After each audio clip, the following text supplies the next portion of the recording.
Welcome to The Peel, where we explore the world's greatest startup stories. I'm your host, Turner Novak, founder of Banana Capital, and I'm excited for this conversation with Logan Bartlett, managing director at Redpoint Ventures. If you like startups and you listen to podcasts, you're probably already familiar with the Logan Bartlett Show. We talk about how it first got started, plus all his tricks for growing the podcast into one of the most listened to podcasts in tech, including his canonical episodes in 2022 that helped pop the Web3 bubble. Initially, I thought, get the biggest guests you possibly can, and then it'll grow. And the problem with that strategy is you suck when you first get going. Like, you're really bad. We also talk market cycles and bubbles and what Logan is seeing in the data today, especially in AI. And bubbles generally lay infrastructure for enabling technologies. Bubbles can be very true. The internet was a bubble, and I don't think anyone would argue that it wasn't ultimately correct. It's just at the moment in time, it wasn't a great investment. Plus, Logan's philosophy on venture capital as an asset class, his favorite under-the-radar investors, and advice for his younger self. There's the barbell approach to venture, which is you must be very small or very large. Anything in the middle is going to die. It was an over-extrapolation that I think people pitched as a justification to raising bigger and bigger funds. I just don't think it's true. If you enjoyed this conversation and you're not already, make sure to like, comment, follow, and subscribe to my newsletter in the show notes to get future episodes in your inbox every week. Let's jump in. I feel like we're wearing the exact same outfit. It's good. It Almost. Stands out. It's we found one time we were on this couch and I wore like white and I think the guest did too. And we were like totally melted into it was just like a terrible look. So Ben here and Rashad have insisted that I wear dark colors when I do it on this couch, just to give me better contrast. So I pop a little bit more. So amazing. Yeah. It's like the white party, Michael Rubin. Yeah, like the Michael Rubin party. Yeah. One day. There's I saw I think there's been some VCs there. I don't want to give them the credit of shouting out any individuals as cool enough to be at the white party, but I know of one or two. Yeah, so you're saying like we could get on that level at some point. Like, if enough things play out correctly for us, then yeah, I mean theoretically, all VCs dream of going to Michael Rubin's party one day. Yeah, both of our podcasts can continue to like exponentially grow. Like I feel like I'm probably like a year behind you. So in like 3 years when did you you'll start? be there in force. Like June of 2023. When I published the first episode. Okay. Yeah, I've been thinking about it for like 3 years. Yeah, of course. It's probably like I've heard you kind of talk about it. I was like, man, I could probably do this. It kind of like everyone talks about like there's so many podcasts, but there's not very many good podcasts. Yeah, I mean, it's a funny thing when people complain about podcasts. It's like it reminds me of did people complain about there being enough websites or something? It's free. Yes. It's free content, and so don't listen. Right? Hey, people are putting work into something, and you actually don't need to listen. It's not like we're taking shelf space from someone else or a 3:30 television slot or something. It's like we live in the world of infinite scalability of digital goods. And so you actually just don't need to listen to the incremental podcast. And so when people complain about it, I'm like, yeah, I think there should be as many podcasts as there are people that are interested in doing it. And if you're just doing it for your own edification or enjoyment, who's to say that you shouldn't do that, right? So I don't know. I think the whole thing is a weird narrative about like people pushing back on that stuff. Yeah, I think it just kind of became a meme of like everyone starting a podcast to make fun of it almost. But Totally. It's and that's fine. I enjoy the joke as much as anyone. I think it's you always make that joke on Twitter. I know. I do make the joke a lot, but it's because other people have. But I always, if anyone asks me for help with their podcast or anything, I'm always willing to. First, I'll direct them to some of the stuff I put out publicly about like how to make a podcast. And then I try to be as helpful as I can. I want other people to succeed in or at least not make the same mistakes I've made along the way. Yeah, I want to get into it a little bit. I think the first thing I want to start with was we kind of just got to know each other from, I guess, like being funny on Twitter. Yeah, fucking around. You still do it more than I do. Okay, so people have told me that I've fallen off over the last 2 years. But you're putting time into this, right? So you're definitely spending less time doing that. That's sort of what I found is I didn't have enough time. When COVID was going on, I had enough time to do it infinitely, right? Yep.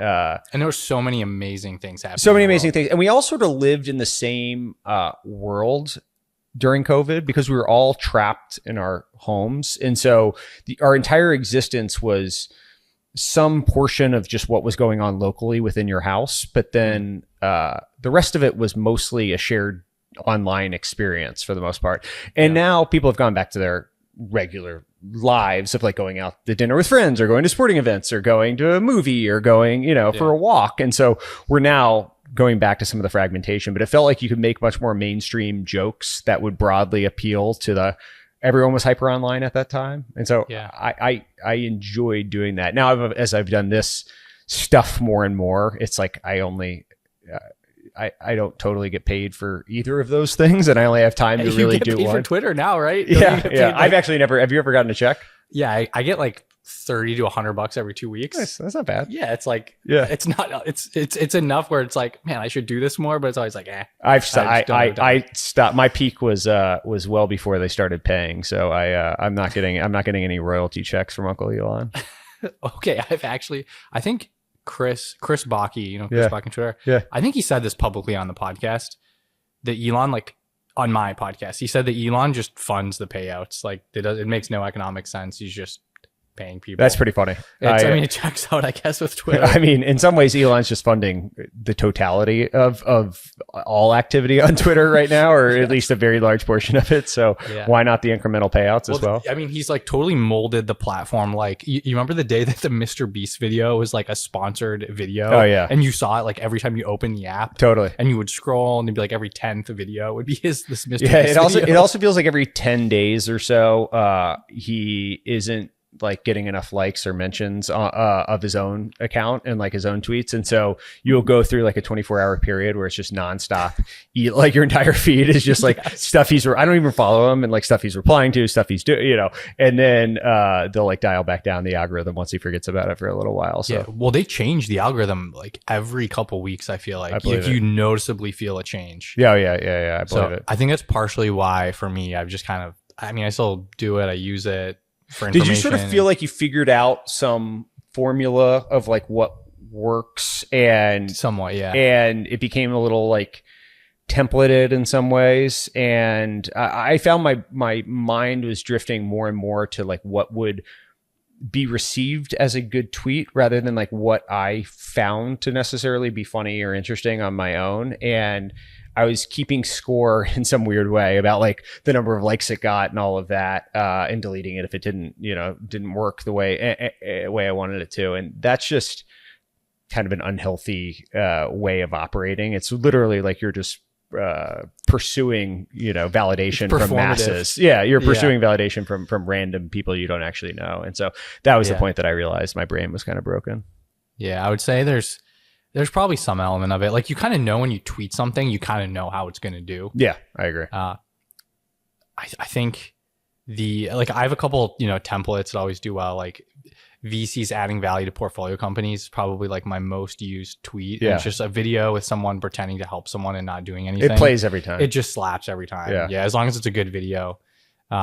It's just like the self-deprecating. You just kind of make fun of yourself. And totally. Yeah. It just works. I mean, the self-reflective VC humor stuff, it definitely, there was a large portion of that over the course of the pandemic. And I think it still plays. I think it was probably funnier when the market was just up and to the right and it was so absurd. And now it's like, it feels like we've made some version of that joke so many times over the last 4 years that they're finding new and novel ways to do it is harder and harder, I think. Yeah, like I probably got, I don't know, 100 million timeline views, whatever you want to call it, from just like tiger jokes. That played. Like, but now you can't. No one cares. It's like, kind of sad. Like, exactly. Like, beating a dead cat. Well, actually, they're back now. Are they? They closed the new fund. Good for them. Yeah, they're in the market. They're doing some stuff. Who knows? Hopefully, it's good stuff. Yeah. You always want to root for people. Yeah. Do you always want to root for? I never. Okay, so that's the thing. Like with Twitter, I don't know how you use it, but I maybe I've done it accidentally before, but I never talk negative about someone. Like there'll be like a high profile startup that launches, or it's like a product, and it's obviously not going to work. Sure. generally choose to just like not. Oh, I mean, I think punching at founders or startups is just a terrible look as a venture capitalist in general. Yeah. I find there's somewhat of an open season on a few, and it rotates who, but like a little bit of different venture firms and how antagonistic you want to be based on, your firm's posture to that stuff. I think further upstream you are and more vocal you are, the more willing you are to call out other firms. When you're a downstream growth investor like me, you don't want to piss anyone off. And so I think that VCs are always somewhat fair game, and even named VCs I think is fair game. I also think there's probably there's a group of companies that are so established that like it's almost crossed a chasm that you can make a Elon joke or a Zuck joke or whatever equivalent thing it is. I feel like that's probably fair game, but I agree. There's like some taste in what joke you're making and whether or not you're punching down or up. Yeah. I mean, I think about it a lot, but to the extent I don't really think about it. Like it's just kind of avoid it. And then when it comes to tweeting, like how do you do it? Do you still do it much, or what is or was your process?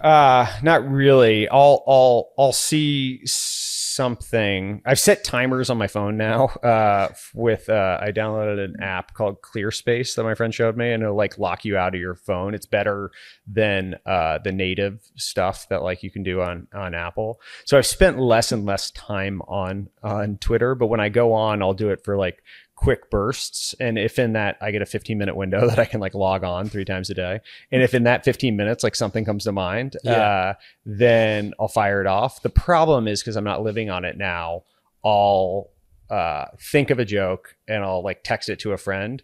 And now I need validation that someone else hasn't already made that joke. And they'll be like, that's where you get called out and you're like, I didn't even see when it. Like, Kristen Faulkner, the woman that was at Threshold in Bessemer that just won the gold in the Olympic cycling or whatever. So, I 4 hours later, I was like, I texted one of my friends. I'm like, who said VCs can't do it all or something? Like vice president and Olympic medal. Like VCs got it all. I forget what the joke was. And he's like, you're 6 hours late on that joke. I was like, got it. Yep. Yeah. No, I appreciate that. So not being hyper online to the extent I was has led to some decay in my readiness to make the jokes. Yeah. Was there any benefit from like a Twitter presence? I think so. I mean, it's hard to say. I'd be curious your perspective on this, but I think there's something about name recognition that's sort of hard to define exactly what it is. It's kind of like brand-based advertising. Yeah. It's probably hard for is it Apple that now does the halftime shows, right? Pepsi gave it up. It's probably hard for Apple to come up with what the value of like hosting the Super Bowl halftime show is for their brand. But I'm sure that intuitively they feel like it's advantageous, and not to compare tweeting to the Super Bowl shows. Yeah, VCs like competing exactly. So my Twitter was basically the Super Bowl of halftime shows, or the halftime Super Bowl show. So I think that I innately know it was advantageous, and it's given me access to people that I wouldn't have otherwise. But it's hard for me to point to, if not for this, I wouldn't have something, but I know it's there. You were already a VC, like you're already in the game. It wasn't like, I mean, for me, it was like how I got my first job. So quite literally, it changed the trajectory. Yeah, no, for me, I was already, I had already reached the inner circle of Redpoint before I really started tweeting in earnest, and so it was a little latent. But the name recognition is definitely a thing for sure. Yeah. Did it? What was it like letting them allow you to say things that weren't like, hey guys, here's how to top 5 startup tips? It's funny. So I was at Battery Ventures for 6 years, and Battery is a registered investment advisor. And so what you can say when you're registered is much more limited than what you could say when you're not. Okay. And so I switched over I accepted the job at Redpoint December 19, and then I came over as the pandemic was getting going. And so at that point in time, there's a lot more latitude for me to say and do more things. And so I don't know if they totally knew what they were getting into when the pandemic hit and I just started doing it. But it wasn't like a purposeful thing. And to be honest, sans one time a very prominent person in our ecosystem emailed the founder of our firm asking about a specific tweet I made and if I was making fun of him. Other than that, there was really no blowback that came. And so, it was really that one situation. And for the most part, I threaded the line pretty well on not pissing too many people off, although inevitably I'm sure there's a bunch. Yeah, you never know. I'll always come across someone and they just like have me blocked. Yeah, that's funny. Like, well, whatever. Yeah, like it's like one out of a million people or whatever. Totally. Like it's super small. Well, so it's a funny thing. Like if you have a 90% approval rating, that means and a million people came across that tweet you made, and 90% of people liked it. That means that 100,000 people disliked it, and that's a high number of people, right? And so inevitably, I think with that amount of reach, you're going to piss off a lot of people. It's just inevitable. And so it doesn't surprise me just statistically that there'd be a fair number of people that block you for whatever random reason or tweet that you said along the way. Yeah, I remember this is probably one of my favorite ones you had. It was near the beginning of COVID. It was like really unfortunate for all the hedge fund managers with multiple families or something like that. Yeah. I forget. There was some story. I forget what it was. I forget even what the impetus was at the time of that. But I think I would need to go back and check. But that was one of the all-time most like viral ones that you had. Yeah. So it's funny whenever I'm sure you've been in that vortex many more times than I have. But like when something's just sort of the algorithm has clearly taken it. And what often happened to me is I would make a joke and then it would like land with people that got the joke and then reach a different rung of people like that didn't get the joke, and then more people are like mad that I'm making that they don't get it, and so it ends up being this very like meta layer cake or whatever. Yeah, is that maybe part of the reason to start a podcast? It's like to get a different, I don't know, like yes. Why'd you do it in the first place? I would say yes. I that was a very one-dimensional format of communicating that I feel like I figured out elements of how to make it work, and I wanted to be more three-dimensional and not one-dimensional. And so I wanted to be able to be more known for more than just whatever 140 or being 280 and jokes that like making fun of the VC industry. And so that was kind of the impetus to do it. I didn't have a great idea otherwise, but of like how to execute on it or to what end I was doing it. But yeah, that was the original thing. Was I was kind of tired of just cracking jokes on Twitter and thinking of like, hey, what else could I do? So how'd you do it? Like, what was the initial go to market? Yeah, honestly, the simple thing was I reached out to so All In was having a lot of success, and I thought, hey, these guys, it was a really not well thought through idea, but these guys are richer and older than I am. What if we had something similar, but it was like younger and so less rich old. And young, yeah, and more relatable was I think how I pitched the less rich part of it. But and that was kind of the simple thing. And so I reached out to a few people, and we got going, and it didn't doing anything. I mean, it makes you somewhat, again, not to actually overly extrapolate this analogy, but it makes you empathetic for a founder's journey when you have three different people trying to solve like different things for themselves. And like trying to coordinate across different areas and all that. It just it was hard, and so I did it with three people, and it just didn't totally work. And it was funny. We actually built up the infrastructure to be able to do a podcast, and we figured out some of the elements of how you do it. And so I felt like I committed to some people that I would keep going in some way. We had signed on like audio engineers to help us edit it. And we had built, some design around it, figured out like how to publish and do videos and all this stuff. And so I felt like I had figured out some elements of it. And so I didn't know what to do. And I decided that interviews were something that I would find more interesting, or that, because it was roundtable sort of. It was roundtable. Yeah, exactly. I found that the three different formats for podcasts seem to be like the 2, 3, in some cases 4 people talk about something. And those tend to be a little bit more ephemeral in nature because you need something topical that's flowing through. Yeah, and so those you're are like always riffing based on something that's what's happening. going on. And then there's the interview style, which I think is probably the most saturated as we sit here and do an interview. Exactly. And then the third one that's like emerging that I think is interesting is like what the Acquire guys are doing, or the Founders podcast, or there's, some around history and stuff where there's one individual that synthesizes a bunch of work or information, or one or two or whatever it is, and they present to you some major deep dive or some insight or opinion on some topical area. Feels like those are kind of the three different buckets ish. And the third one's maybe the newest, but also I found super interesting. It's almost like explainers on YouTube, but in podcast form in some ways. And so I think that's kind of the new emerging one. Yeah, I've always liked the acquired ones. They've done a great job. They're Yeah, good guys.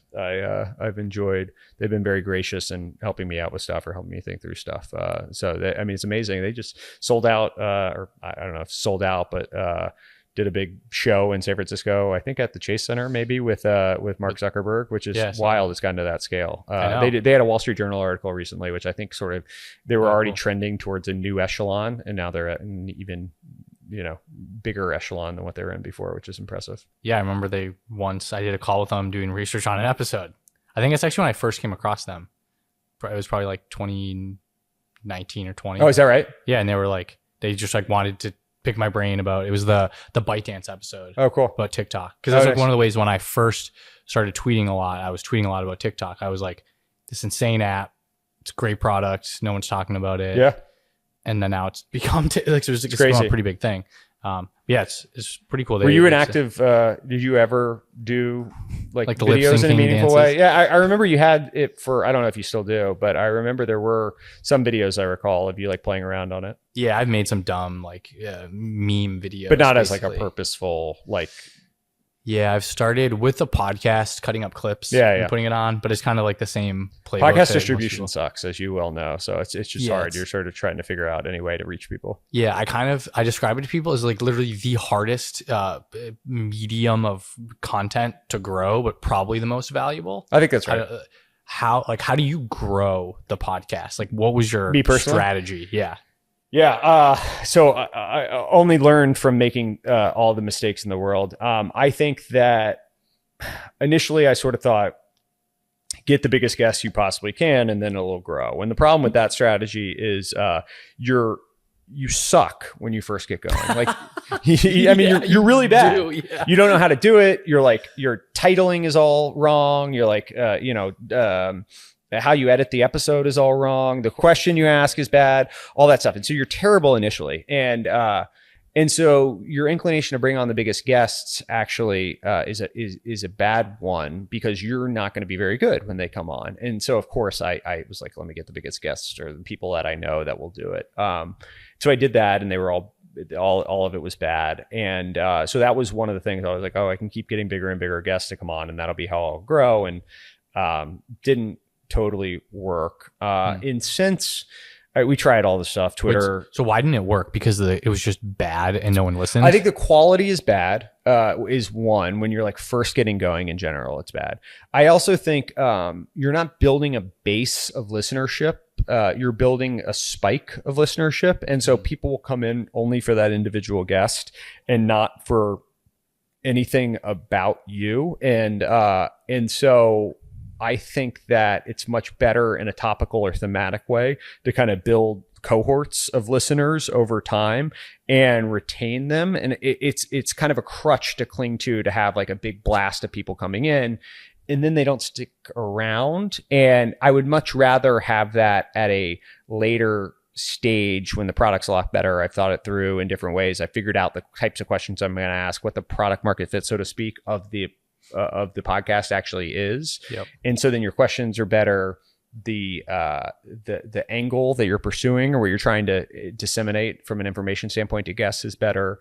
And so it would spike for an individual episode and then totally fall back down. And then it would spike for an episode and totally fall back down. And so we tried all the stuff. We did all the TikTok clipping and Instagram clipping and all that. And I don't know if any of it actually really worked. The single thing that has been best, and it took 18 months to figure out, and I think we talked about this when you were first getting going here, was being YouTube first and how we were building it. And I think originally we thought, let's just solve for Spotify and Apple and then load a video up to YouTube. And YouTube is such a big canvas of stuff that you can do. How the intro is, the thumbnail, the title, the editing, the camera angles, the lighting, whatever, all these different things. And you're rewarded for all of them because the app is so algorithmic and how it disseminates it. And versus Apple Podcasts is a dumb RSS feed, and you don't get rewarded for any. There's the shares and the subscribes, and that's kind of it. And there's no like algorithmic promotion that really happens from that. And doing a incrementally better intro, you're not going to have a higher viewership or listenership on Apple versus on YouTube, like the click-through rates and the fall-offs and all of that. If it's good, it shows more people. If it's bad, it doesn't. And so I think that was a big mistake that we made early on. And so refining and iterating on that has been super helpful in growing the base for sure. So it's basically just if people watch it, the algo will put it in front of people. Yeah. I mean, it's more complicated than that, as I understand well, that's it. The simple. Yeah. But I mean, there's a thumbnail, there's the title, and then so the percentage of people that see it and click on it, then that informs it. But then it actually ties into watch time, and so how long the people that click through, they don't want you to say whatever. I'm interviewing Mark Zuckerberg or Sam Altman, and then you click in, and it's like someone in a mask as Mark Zuckerberg so it's not actually and so you click off and you're like, what the fuck was this? They don't want to reward that. And so then it actually ties into watch time as well, and how long people actually stay on it. So are you validating what it said in there? And then the algorithm's really good. I've had some that have just gone totally crazy, and I did one with Sam Altman, and it just took off. I think was the last I saw. I looked a couple days ago. It's like 700, 800 now. Oh yeah, it's crazy. Shit. Okay. Yeah. Amazing. And it just like totally took off, right? And it was like 400K or I don't know. It was 200K in like 3 days or something. It was just the algorithm just totally blasted it into outer space. And so that was a unique moment in time for sure, with a unique person. But I mean, it's interesting how that can really work. Yeah. I mean, I've definitely seen the same thing. Like sometimes I'll put an episode up and the data shows that it did not perform just the algorithm just doesn't push it. And like sometimes I'll get way more views on Spotify and Apple and then fewer on YouTube. And sometimes the opposite. Like I have some YouTubes that I think my best is almost 10,000 views on YouTube. And it's just who was that? It's a podcast about building newsletters. Oh, nice. So it's a guy, he wrote The Sports Internet. Oh yeah, it's Kendall Baker. Did you ever subscribe to that? I grew up in the same town as him. I've known Kendall for a long time. Yeah, I've been a big fan of his since he started it. Like I just kind of came across it. That's funny. And always read it. And our parents were friends when we were like, in elementary school. Oh, amazing. Yeah. So he's been my best performing. What do you think you hit with that? Like, what do you think the unique thing was? I think the title was The Business of Newsletters, and then the thumbnail was like how I scaled to 30,000 or 300,000 subs or something. It was just enticing. Perfect. Yeah. It was just the perfect, like, this is kind of interesting. We'll need to say something salacious or so that this thumbnail really pops, that you get like some CTR on the click-through rate on this one ends up really. What could we say? Every VC sucks. Every VC sucks. That's right. Yeah. I'm the best. Elon Musk pays out of pocket for, Turner's tweets. That's how it works. Yeah. So I think the reason I asked you to come on was because I was just listening to some of the old crypto episodes. Oh yeah. And I was like, oh man, I should just have Logan come on. Like, what's funny is I recorded a podcast with Dara Khosrowshahi from Uber the other day, and as he was leaving, we did the episode, and as he was leaving, he's like, "By the way, were you that anti-crypto guy?"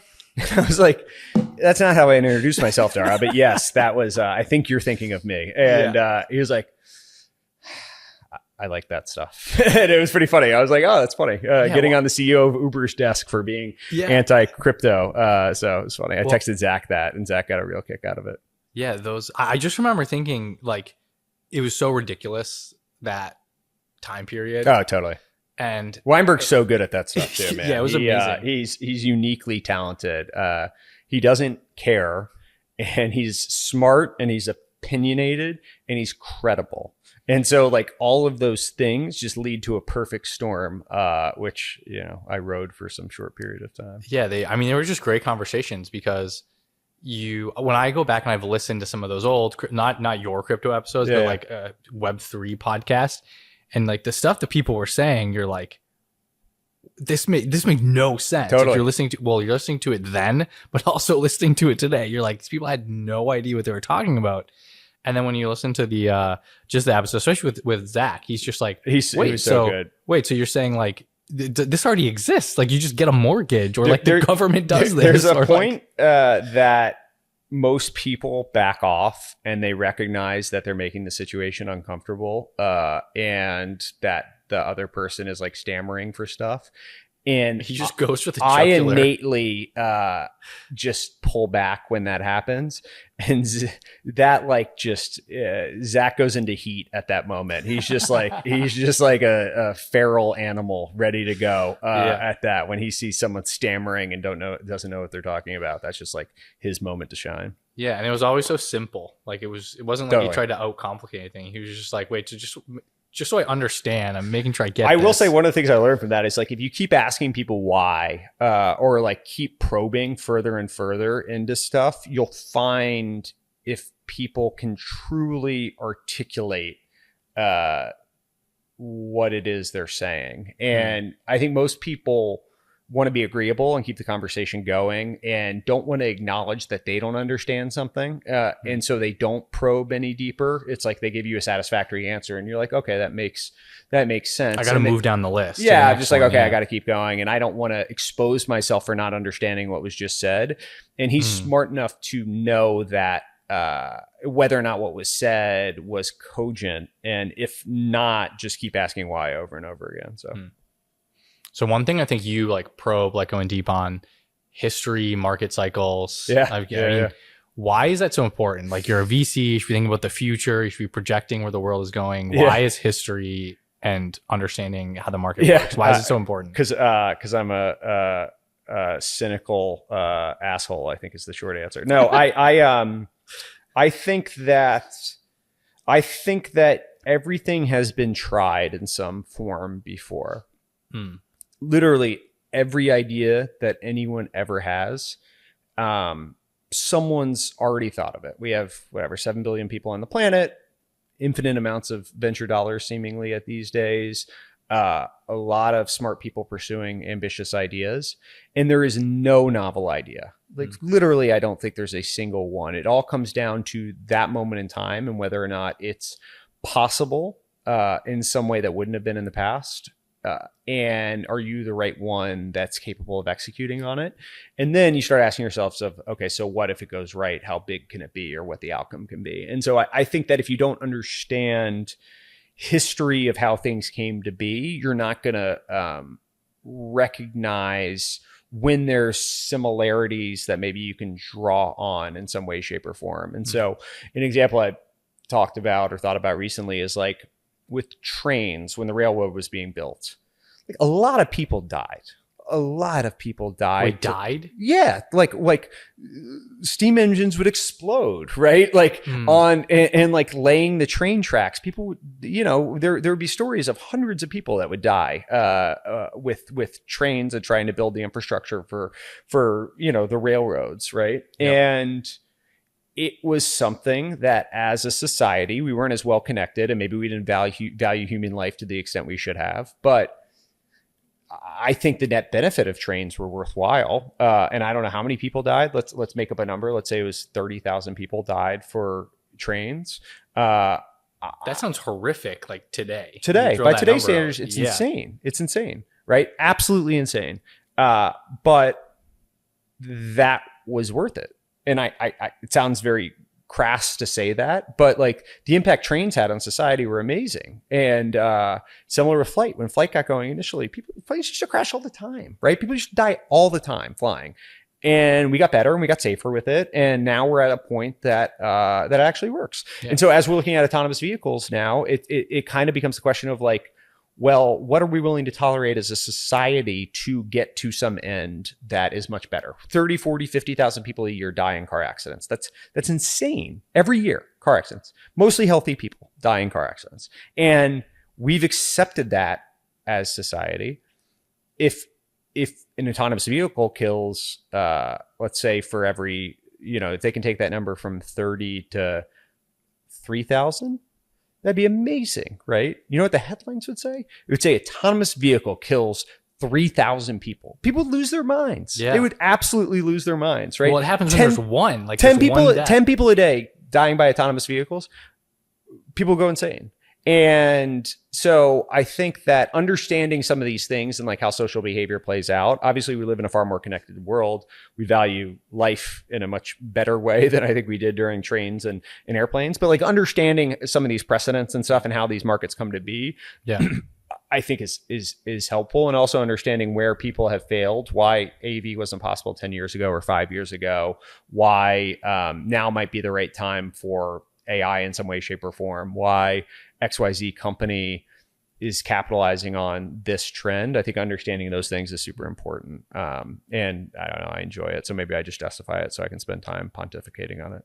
I mean, it's kind of fun and interesting. Totally. Like I think, I forget the exact stat. This is a podcast, so I can make things up. Totally. But it was something like the investment into the UK railroads was like 23% of GDP for a couple of years, or I believe that. Like an absolutely insane number. I believe that. And when you go back to, or where you fast forward to today, it was like, how much were we investing in crypto? I don't know if you can compare crypto to like real trades. I would say no, but yeah. Maybe to like AI. Maybe AI is like maybe more comparable, or like data centers or whatever for the cloud. Nuclear. It's astronomic numbers that you're investing, like percentages of GDP to transform the economy. So.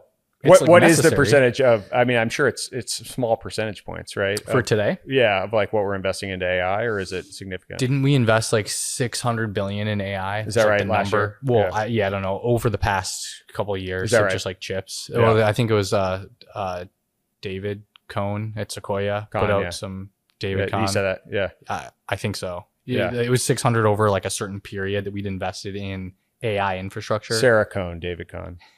Although there was a David Cohn. David Cohn was the pitcher for the Yankees way back when.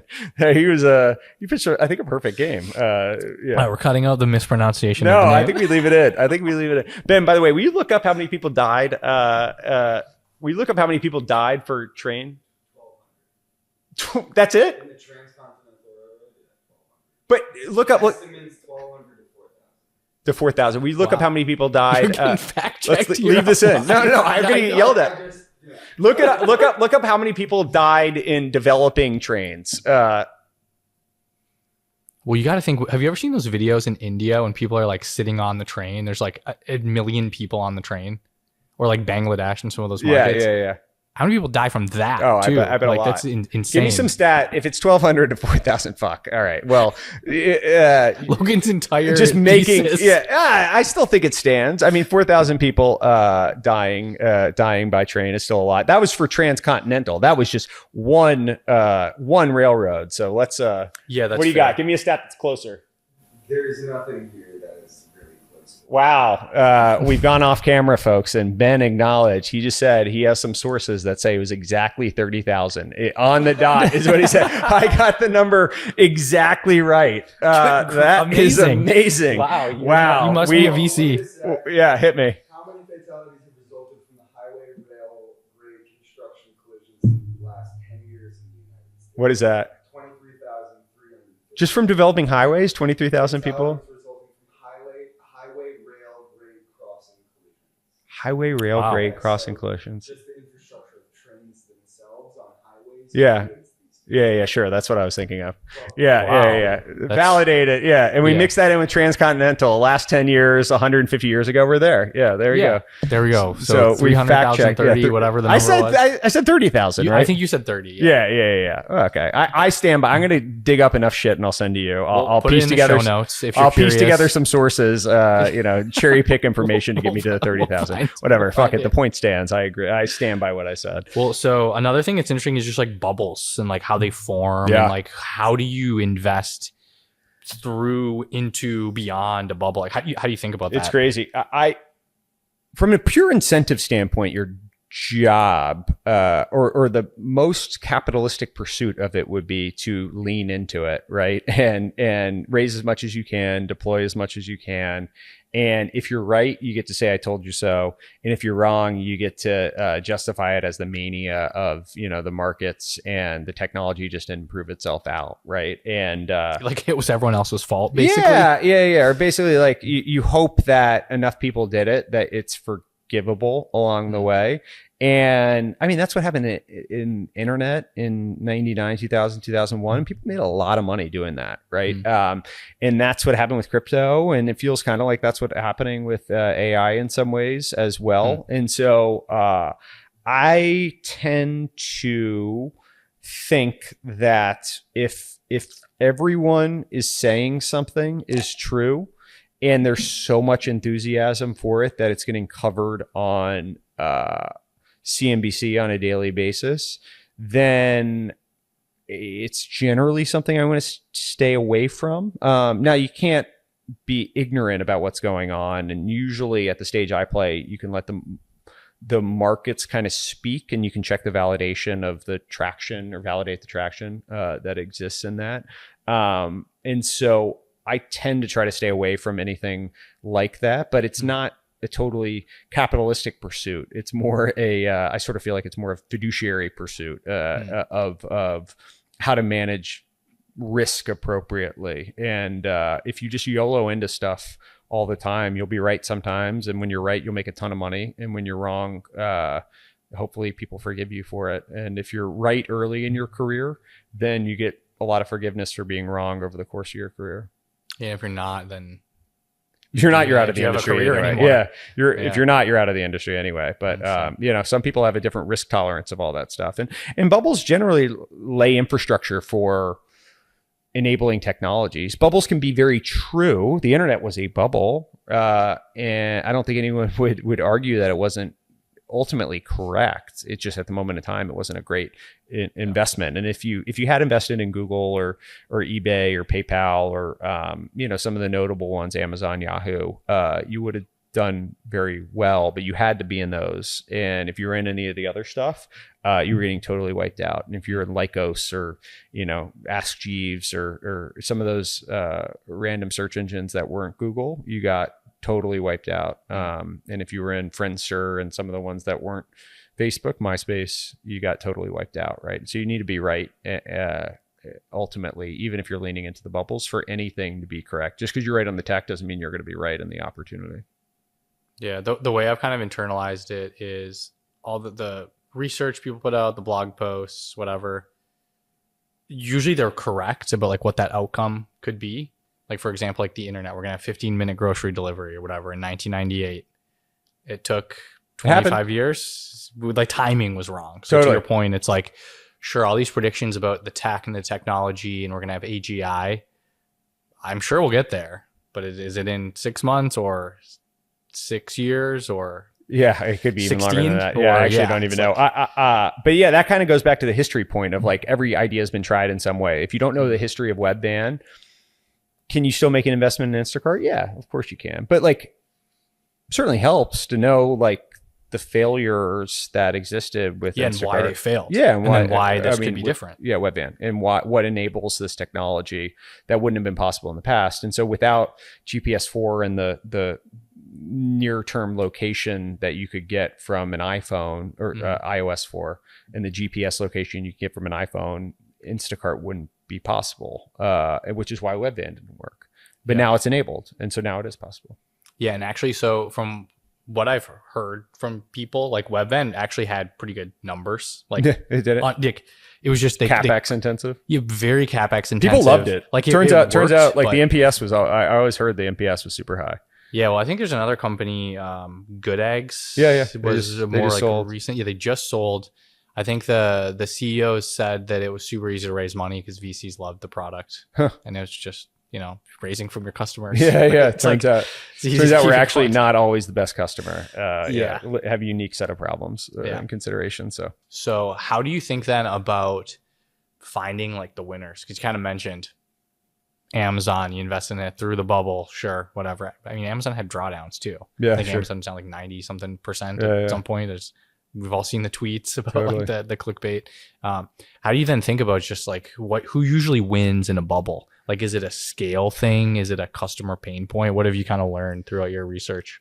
I think that winners in general have some compounding advantage that they are able to capitalize on, and they have some insight to the market and the why now that uniquely enables their success with tailwinds at their back that pushes them through. And so an example of that, just to use what we were just talking about, would be Instacart or Uber or whatever the right example is. Maybe we'll use Uber as a straw man or example of this. Is they had the insight that iOS 4 now allowed very local geo to very enable specific GPS for GPS. And so you had a smartphone, you had an app store, which allowed the trust. You had Airbnb also around the same time, but you also were built on top of the social infrastructure that Facebook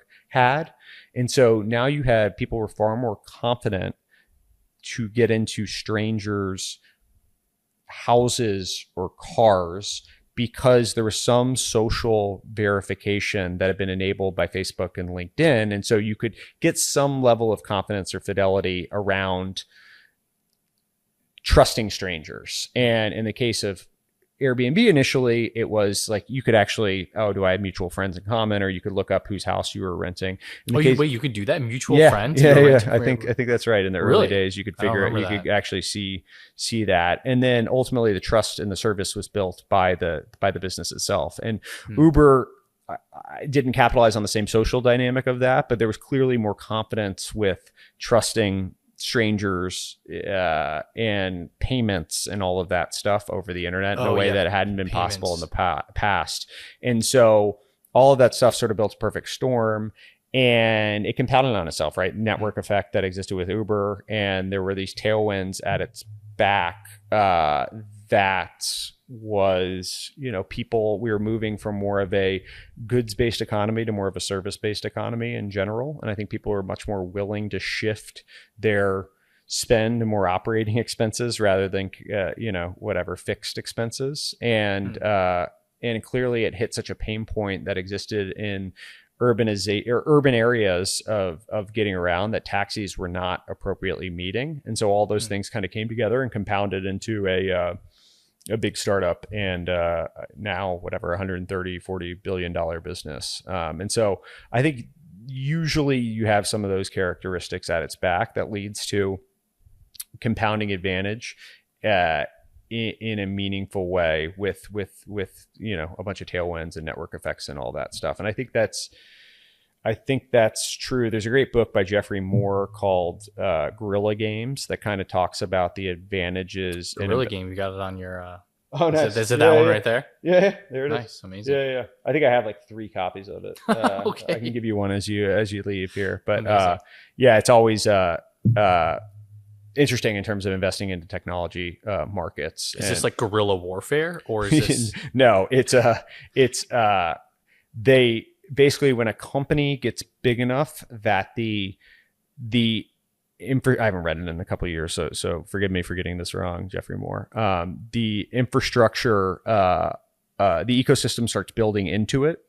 It leads to what he calls a guerrilla, and that leads to compounding advantages on top of it. And so it could be everything from you own the API infrastructure that enables the connectivity between you and different apps. And so, for example, Apple and the App Store, like now people are building into their file format so that they can distribute apps. And so that leads to such a compounding advantage. Or Google with web search, and people are building web pages now to be optimized for Google, which then compounds on Google's advantage because, you know, the sites are actually built towards Google's ends, right? And so there's a bunch of different, they talk about database formats and a bunch of different things. The book's probably 25 years old at this point. But. Interesting. Yeah, we've probably got all these 90s examples. It's like the companies in the 90s right. that are like winning. I think it's like Sybase and Oracle and Microsoft Okay. and all that stuff, right? But it still holds for whatever market. Yeah, generally there's just like, I don't know if you read like any of those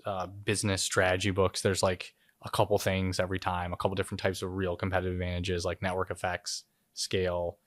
I think there's like switching costs and stuff like I forget. I had all these memorized in college for classes, but it's like it's the same kind of stuff over and over with like different reasons that you might win or not win. I think it's like with Apple, it's like, you know, you've got 100 million phones out there. Selling one incremental phone at that is probably easier than selling the first phone or something like that. So like as you get more scale, more people on the network, more developers building products, like I'm sure there's some people that only buy an iPhone because the services that now exist on the iPhone that didn't exist when it launched, whatever, 15 years ago, 17 years ago, forget. I don't know. 16. I think it was 08.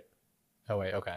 Maybe they announced it in 07 and then launched it in 08. That's probably when they launched. I don't know. We're VCs. We're not very good at math. Yeah, exactly. Ostensibly VCs. So, well, speaking of math and VC, so Redpoint put out a report on kind of, it was like state of the market. Yeah. Infrared recently. report. Yep. Yeah, it was. I didn't do a single thing to help that. No, so this is a different one. This is the AGM one. Okay, I did that. It was the one you sent me. Okay. It was like, okay, so I did. So I did most of the things in that. Yeah. Okay. Yeah. Well, what's like the story in the data? Like what's happening right now in the market? How would you describe it to someone? Like, are we back? I guess. Are we back? That's a great question. Well, the last couple of days, we're recording this in August, and the market's taking a bloodbath. So I don't know the answer over the last couple of days, but I would say there's a haves and have-nots in the ecosystem right now. The haves that seem to be able to soak up a bunch of capital, there's a few in each different category. And I've actually found that there's not a singular thematic thing that those companies have. It's not like they're capitalizing on this trend or that trend. They're all almost independent of one another, that they're doing so well. And there's a few of those that are raising a ton of money. And so when you look at it from a pure dollar standpoint, it would seem that there's still a decent amount of funding that's going on. Now, these are mostly, from a dollar standpoint, are going in, I would say, far more to businesses that are 2, 3, 4, 5, 50, $75 billion, and they're taking in $500, $800 million plus rounds. So this is like SpaceX raising another $2 billion. It could be SpaceX, it could be Stripe, it could be Figma, it could be Wiz, it could be Ramp, it could be like there's a bunch of companies like that are obviously doing rippling that are taking in a bunch of different money, and so that's from a quantum standpoint. Then you sort of have, and all those businesses are doing well, and then you have AI, which is a little bit of a speculative market, I think, right now. It's not a bubble in my mind akin to internet yet, at least, because a lot of these, one, most of these companies have monetization paths are a little bit more certain of how they're going to figure it out. They're not just selling eyeballs right now. Two, if you compare Cisco to NVIDIA, it's just the delta in terms of PE and all the stuff that's going on, like how these companies are traded, is just not even close to what it was in 99, 2000, 2001. Mm-hmm. There's real sales going on. NVIDIA is not just selling to a handful of AI venture-backed startups. They're selling to some of the biggest companies in the world that have really large demand for it. But AI in the venture world, there's definitely elements of frothiness or a bubble that's going on as well. There's secular tailwinds at the back of those businesses, but they seem to be still doing well. And so those two I would lump into the haves bucket.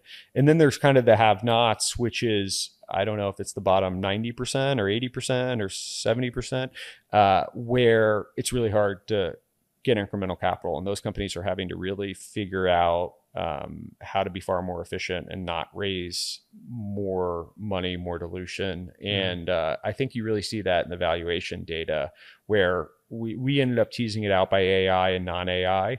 But I think if you probably did it by another lens of like high profile, competitive rounds, which is a hard thing to actually tease out in the data itself. But if I did it qualitatively, I would say like high profile competitive rounds are still getting done at 25, 30, 40, 50, 60, 100 times ARR. And then there's other rounds that are getting done at 5, 8, 10, 12 times ARR. And so there's sort of, which side of the bucket are you on? And where you fall on that is kind of how much of a premium people are going to clamor to pay for your investment. Yeah. So if I'm raising at 5x ARR and 100x ARR, two different scenarios, what does each of those usually look like? Like, and I'm just saying the businesses or the stage of like what? Maybe both. So like if I'm a founder listening to this and I'm like, I'm probably going to raise my Series B in a year or something. And I'm like, or maybe I'm doing it in 6 months or next week or something. And I'm just like, I'm trying to hear someone tell me like what I should expect and what I should which think. Group you fall in. I've seen companies go 0 to 10 in 9 months, right? In ARR. In ARR, yeah. And so the companies that are growing fast are growing far faster than I've ever seen before. And I've seen a lot of companies growing 200, 300, 400% at reasonable scale, right? Going 3 to 14 or something, right? Like real scale. And so those businesses are typically commanding maybe not 100 times, but in some cases, actually, you're seeing some really big numbers paid for companies with really aggressive growth. So you're saying that it's not just insanity from the VCs just deciding there should be 100 for no maybe, reason? Maybe it is. Maybe it's some of that as well. But generally, it's a function of growth, I would say. And that growth maybe isn't always ARR. Maybe it's users or something. But if you're falling into a camp of growing north of 100% at a real scale, going 50 to 100 or something, if you're growing 200% at like a decent scale, or 3 or 4 or 500% plus at a small scale, you're probably in a good position that you're going to be on the, maybe not the 100 times ARR, but a good premium round. If you find yourself in the sub 100% growth, single digit ARR, like you're definitely going to be in the harder camp. Sub 100% at double digit,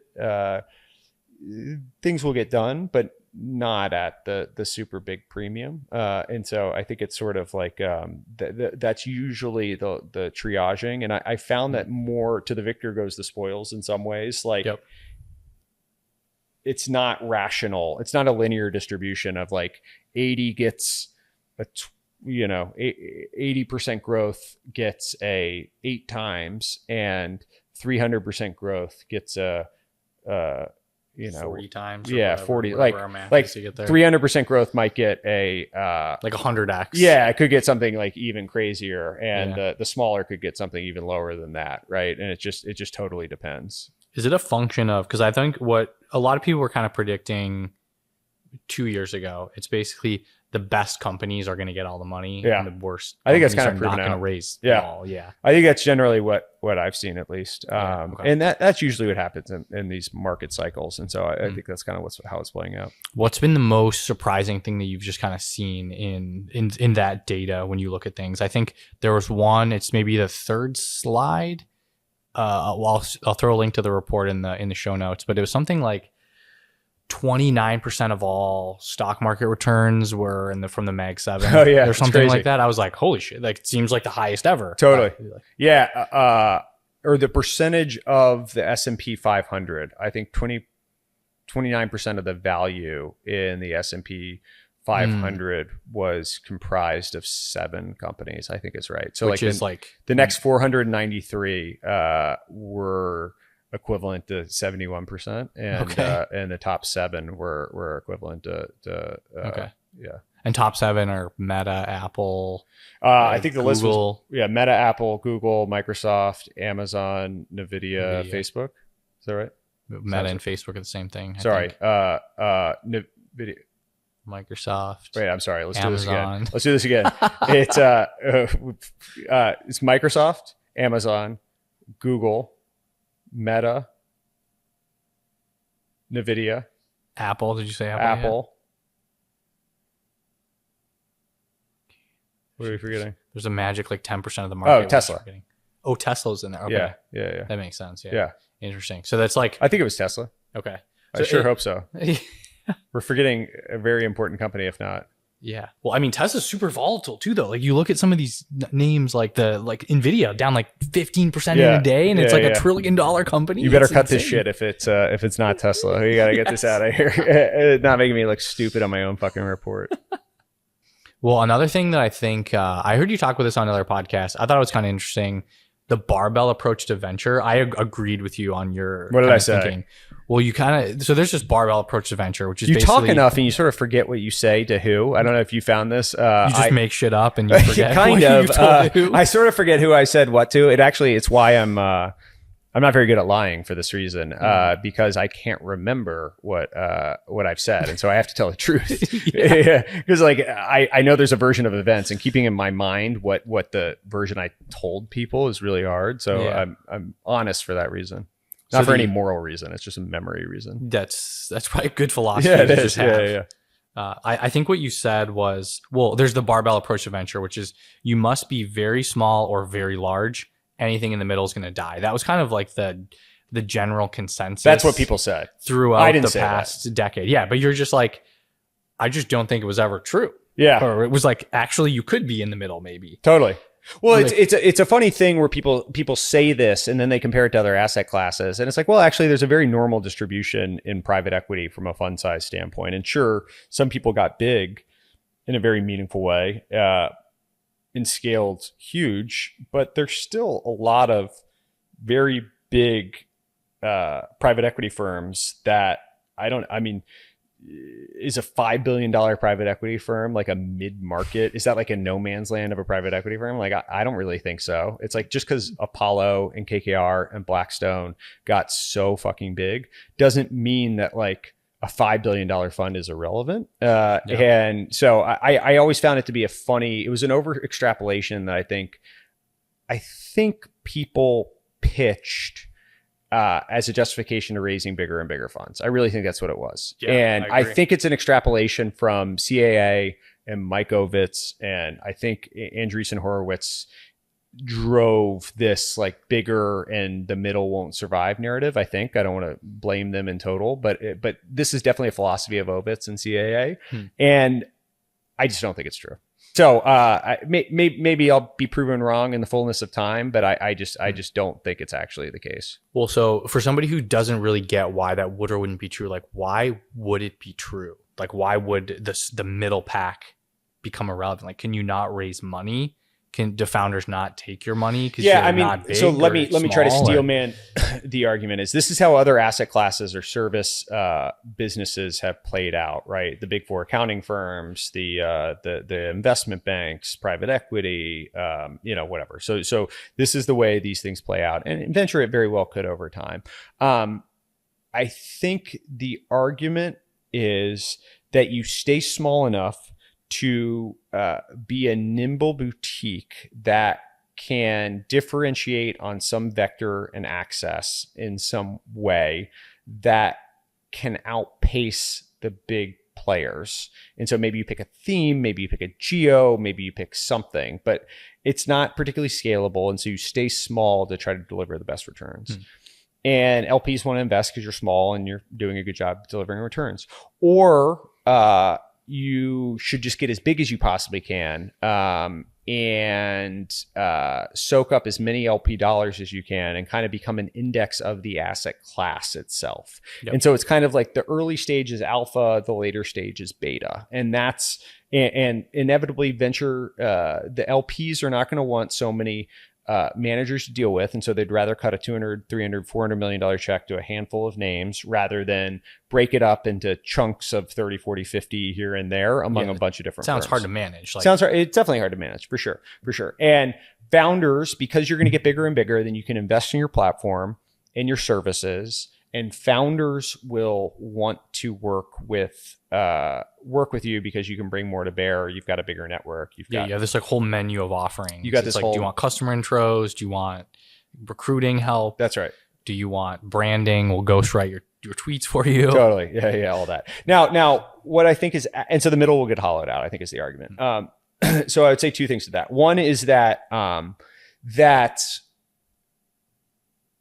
at the end of the day, what is happening in this is that you're not in private equity. You're selling an asset, and you're more often than not moving on. If you're a founder, maybe not, but still you're optimizing for price because you're selling 100% of your business or 90% of your business or whatever to who's coming in. So you're going to be very price conscious. It's like if a founder is selling secondary, they are very optimized for price. They care a lot about what it is. That is just not the case in the venture capital world, where especially as you get to some earlier stage, you're not singularly optimizing for the highest price that you can get, and therefore the person with the lowest cost of capital that's willing to underwrite to the biggest price.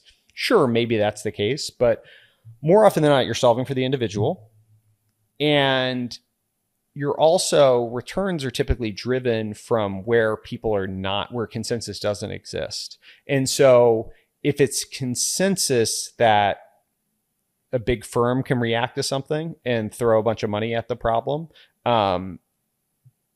then ultimately I don't think in general that will prove to be the best investments. And so there ends up being this paradigm where in the middle of all of this, and what is actually middle, like we're a big fund in the grand scheme of things, but I think compared to some of the people that are huge, we're definitely much smaller than that. And we're sized in a way that we can deliver great returns to our limited partners. Yeah, Redpoint is basically in the middle. We're in the middle. You should be dead according to this philosophy. According to this philosophy. Yep. We're sized in a way that we can deliver great returns to our limited partners, and we can be great partners to our founders. And I think when you get really big,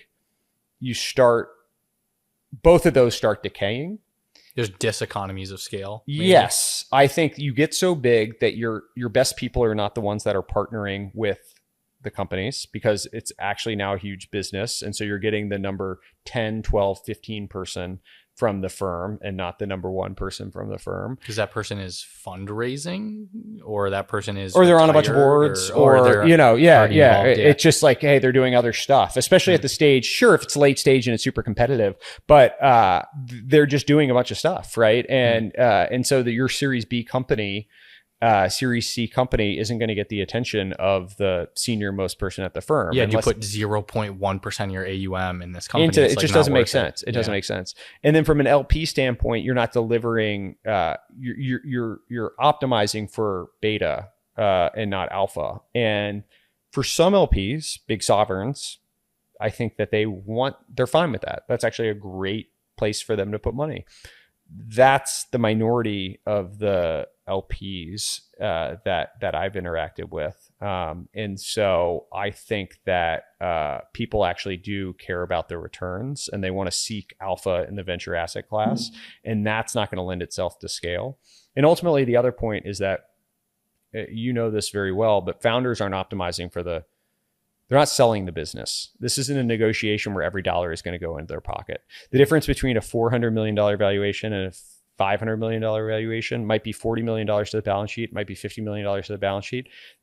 They might never need that money, or they might need all of that money. But ultimately, it's not $100 million to the founder's pocket. That's the delta in those prices. It's $10 million to the founder's balance sheet, to the company's balance sheet, which is just a very different calculus. If you're giving up 10% of your business either way, you might not totally optimize for the absolute valuation, which is generally what I see at the earlier stages. And is that valuation given, or that money coming from Redpoint? We'll just say, yeah, maybe you guys had.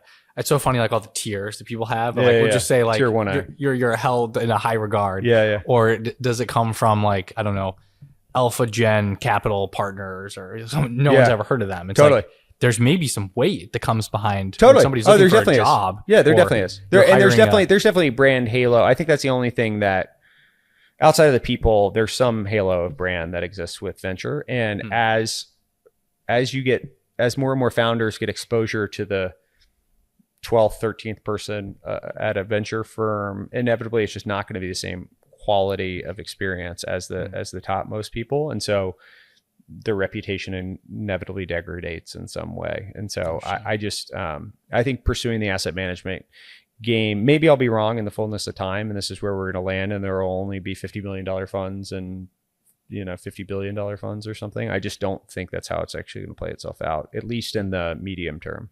So when VCs are like, oh, we add all this value, whatever, value, like, is that complete bullshit, or do VCs actually add value? Yeah, I think I think for the most part, there are a handful of things in a given year or in a company's life of working with a person that are really, really going to matter.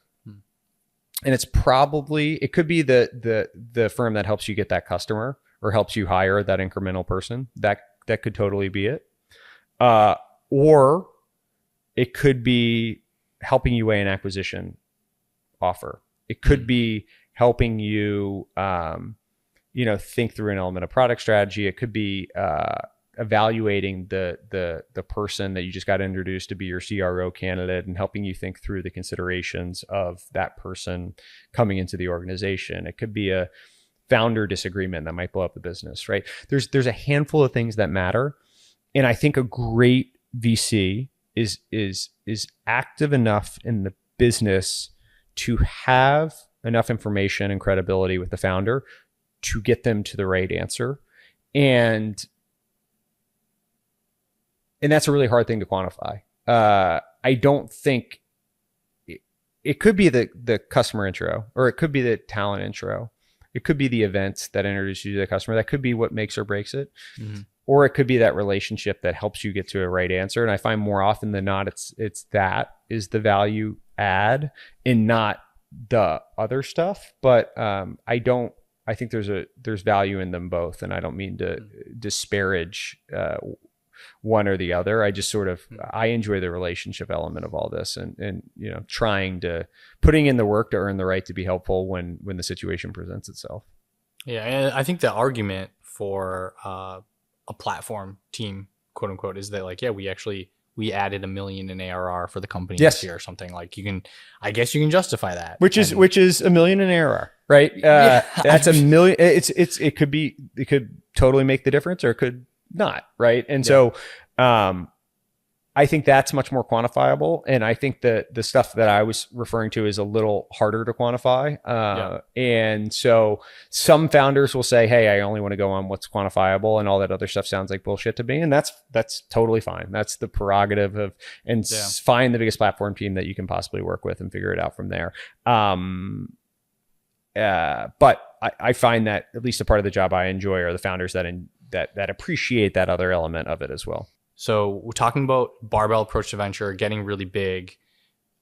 I think when Redpoint first started, you guys were like kind of a little bit of a bigger go big type of fund. That's right. Can you, I heard you talk about it a little bit once, but like, can you just tell me like the story of Redpoint? Yeah, I mean, it obviously predates me, but it was a group of guys from IVP in Brentwood who came together to launch Redpoint. They were all friends. I think it was 3 and 3. And so 6 of them came together in 99. And I think it was the first internet fund. And they raised $750 million. That's late for an internet fund, 99? Yeah.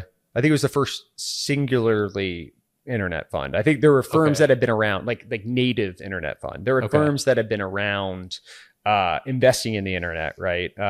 So for the younger listeners, this would be like when our favorite like Web3 fund came on the scene, exactly, or like our AI fund came on the scene. That's right. Okay. And so people went all in on it. And maybe I'm wrong. Maybe it was just the biggest internet fund. But they raised like $750 million in 99, and then I think raised $1 billion in 2000 or something like that. Isn't your current fund less than that? Yeah. Okay, so what happened?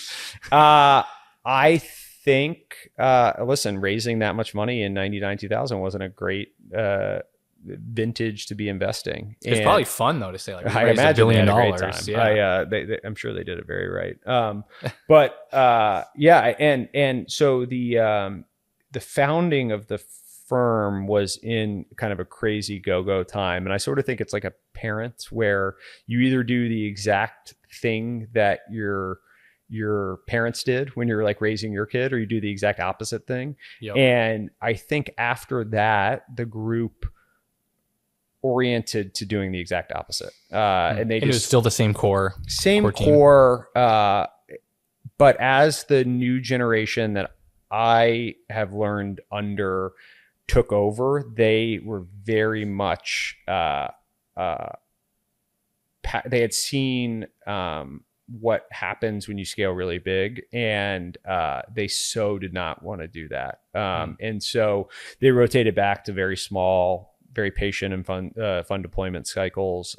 And it's worked out really well. But it was a lesson learned by fire of diving in headfirst into all this stuff. And so our firm is very adverse to now pursuing all those cycles and hype and all of that, which I think is a good lesson. I mean, you can't overcorrect on that. Like we still are in the game of taking risks, and so we can't be totally conservative in these things. But I think it's led to a discipline of approach. It's led to a respect for the limited partners. It's led to a cost consciousness within the organization, like a bunch of things that I think are derived from when we were founded, and sort of doing the opposite of a lot of the things that happened in 99, 2000.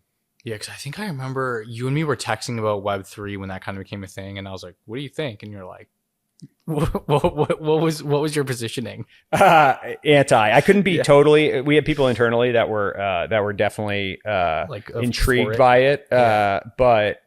Yeah, I was pretty vocally against it internally, and definitely got my digs in externally as well. But with the podcast, podcasts especially. But then I definitely had a bunch of tweets and stuff that I would do more, tongue in cheek, I would say ish. But yeah, Web3 was, and so when I came over, it fit with my personality though. Like generally, I am skeptical and cynical of a lot of these things, and so I think it's been a really nice fit for the last almost 5 years. I do feel like the podcast episodes you did, like, I don't know how to say popped the bubble, but I just remember like people are like, wait, so this is what we're supposed to be. It was definitely spiraling with interest rates and all that. I do think, I don't take so much credit as Zach deserves for it, but it definitely helped. They were so entertaining. Like, they were certainly that. They were certainly entertaining. Yeah.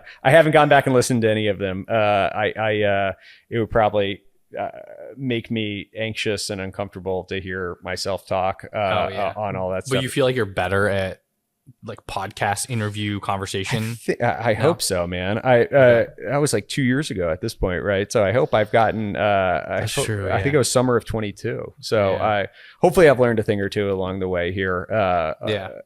Who knows? Yeah. So if I'm listening to this and I've never heard of Redpoint before, what's like the greatest hits, or like what's like if you're like someone's listening and you're like, hey, by the way, like talk to Redpoint about your company. Stripe, Snowflake, DraftKings, Twilio, Ramp, Zendesk, Nubank, HashiCorp. I should be more fluent in some of this than I am. So you're not like the type who like emails founders like, hey, like I don't have like a best of. Yeah. I can't. I'm sort of going fund by funds, thinking through like what were the big drivers in each of the funds. Yep. But so a lot of good names there. A lot of B2B. We do a little bit of consumer internet as well, and so we've been fortunate enough to partner with a number of great businesses over the years. So 2 more questions for you. Do you have any favorite like underrated investors? They can be VC or like anything, or even like founders or CEOs, like your student history. So like any fun, most entertaining, or most reflective you've learned the most from types of founders or investors over the years. I'll give one that is incredibly underrated, and I think just hidden in a lot of ways. So Rob Ward from Meritech is a name that a lot of people don't know. I've heard of Meritech. B2B software investor, and he's just incredible. He's been like a mentor to me for a long time. Really good person, amazing investor, has been in a bunch of iconic names. And I mean, he invested in Snowflake, he invested in Tableau, he invested in Looker, he invested in just a number of amazing businesses. And so he's been like a mentor to me. I also think Jeremy Levine, who I was fortunate enough to do a podcast with, is just one of the more underrated, like if you know type investors in the industry. Unbelievably smart, cerebral, stoic in how he kind of approaches and thinks about things, and not self-serious. And so he'd enjoy your Twitter, you're saying? Yeah. Okay. He's just really impressive. People just don't fully appreciate how good he is. So those are two of them that I think are very under the radar for how successful they've been. On the founder CEO side, I think David Cheria from MongoDB is as good as anyone in the industry. I think he's the best software CEO out there. Really? Okay.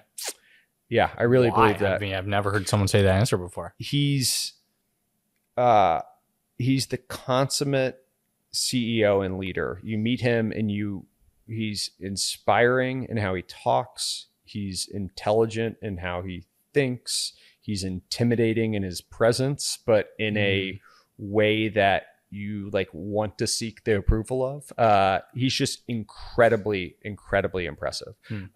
So I think he was a founder of Blade Logic before he took over the CEO job of MongoDB, and so I really hold him in high esteem. And then from a humor standpoint, I mean, Matthew Prince from Cloudflare, he cracks me up, and he's very, very bright and has a very good.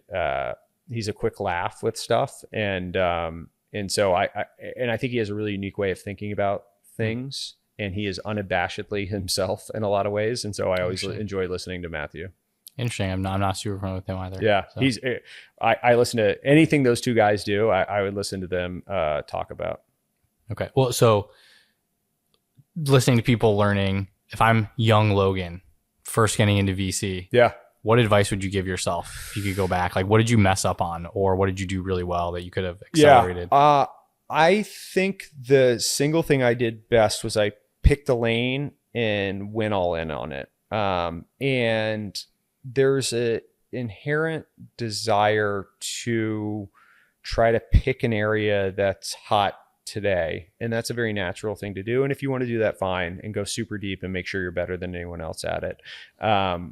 What I did was, at the time, it was enterprise software. It wasn't the hottest thing. A bunch of people were spending time in consumer. I wasn't purposeful in pursuing it. It was sort of what I had spent time in already. And so I just did it. And I went all in and learned everything I could about it. Was this banking you did before VC? Yes. And you were doing enterprise software banking? Yeah. Okay. 2011 to 2013. And that set me up very well. And I went all in on it and learned everything I possibly could. And so when there was a firm looking for a enterprise software investor, I was prepared to step up and very credible in that. And there's this counterintuitive notion that people want to keep options open. And hey, when you're pursuing a career, I don't know if I want to go work at a consulting firm or a private equity firm or investment bank or a venture firm, or if I want to get into a venture firm, I don't know if I want to do seed or if I want to do Series A, consumer. AI seems interesting. Or maybe I do late stage.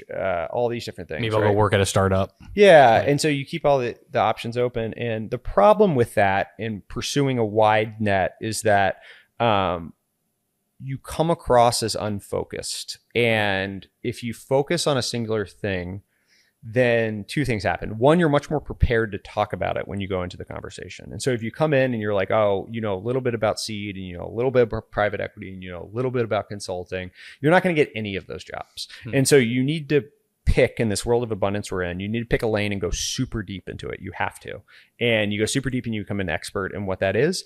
And then what happens is when people ask you for a job, or what type of job you want, or if you ask people for a job, you can be very targeted and you can be very specific about what you want to do. And so if someone came to me and said, hey, I want to work for a startup, I'm like, I don't know what to tell you. Like, yes, it's a bribe. Give me now, if someone comes to me and said, hey, I want to work in a New York-based startup that's Series B or earlier, under 30 people, that you really respect the founder, and here's what I can bring to the table.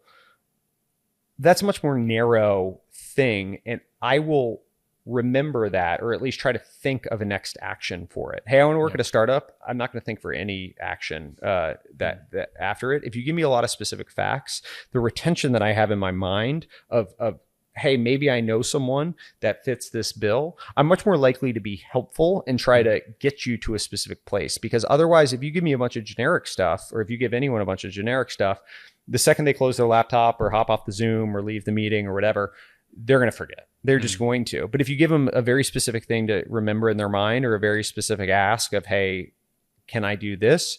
Then you're forcing an answer. And forcing that answer and getting to some action is all you can really hope for. And so that's one of the things that it's counterintuitive to narrow your options. But in narrowing your options, you actually widen your options, because you're much more credible and you're much more specific in your ask. Yeah, I kind of think about it like, if I were to ask you, I really want to work at one of your portfolio companies, you need to put me in front of that person. And like, you're using a card, right? I'm like using you're a doing card. a favor. Like, if I'm a bad intro, you're not going to want to I'm not going to do it with them. But yeah. And if you said, hey, can I talk to the CEO of X? I would be like, no. But if you said, hey, there's a director of communications that I would love to get networked to.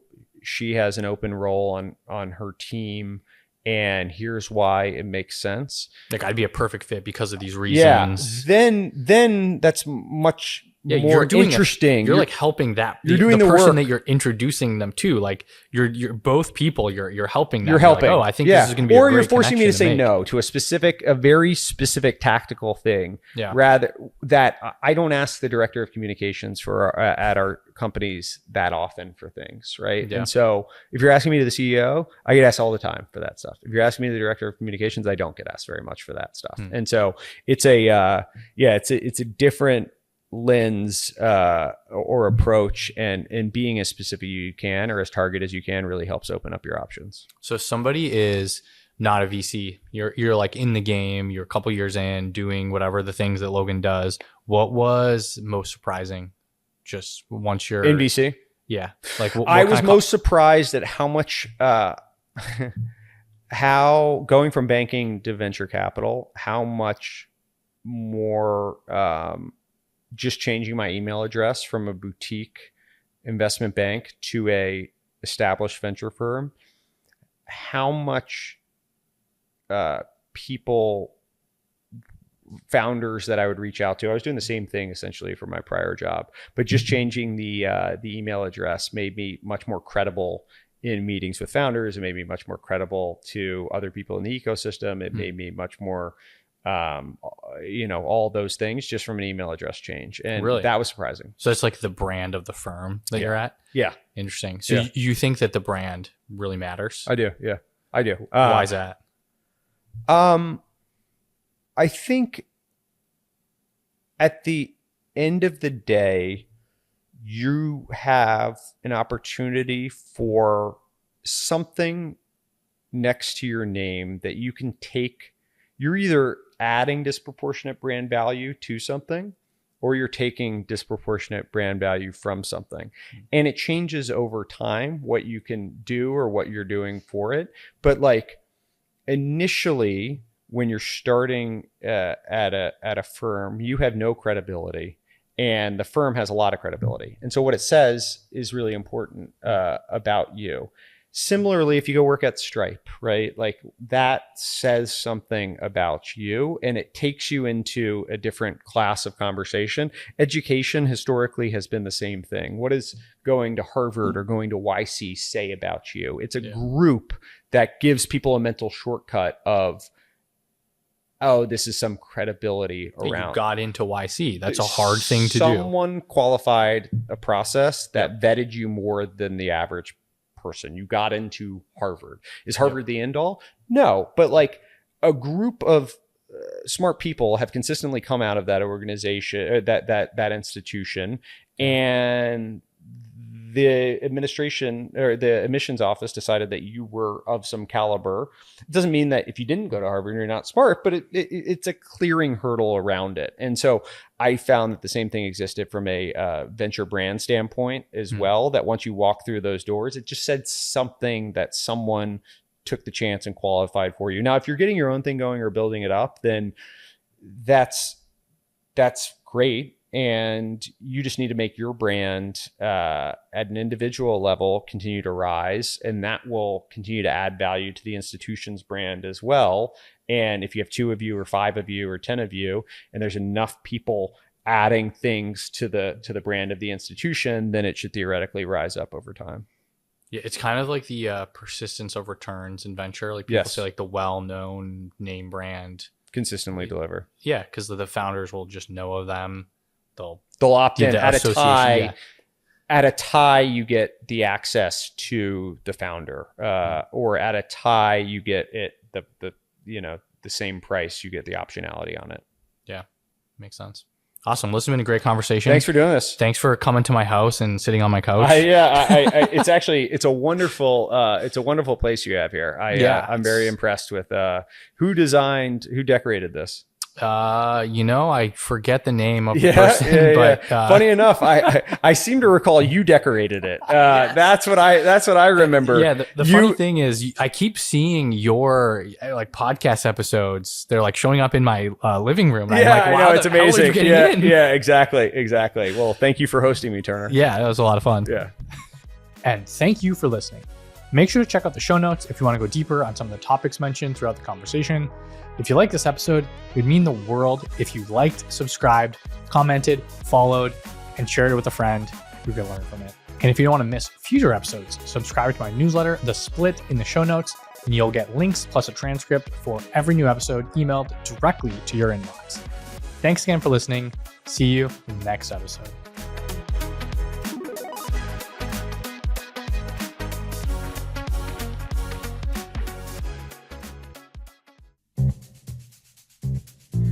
Hey everyone, Eric here. At Turpentine, we're building the first media outlet for tech people by tech people. We're the network behind the show you're listening to right now. We have a slate of hit shows across a range of topics and industries, from our AI and investing cluster of podcasts to shows that drive the conversation in tech with the most interesting thinkers, founders, investors, and influencers, like Econ 102 with Noah Smith. We're launching new shows every week, and we're looking for industry-leading sponsors. If you think that might be you and your company, email me at ericaturpentine.co. That's ERIK at turpentine.co, and let's partner together.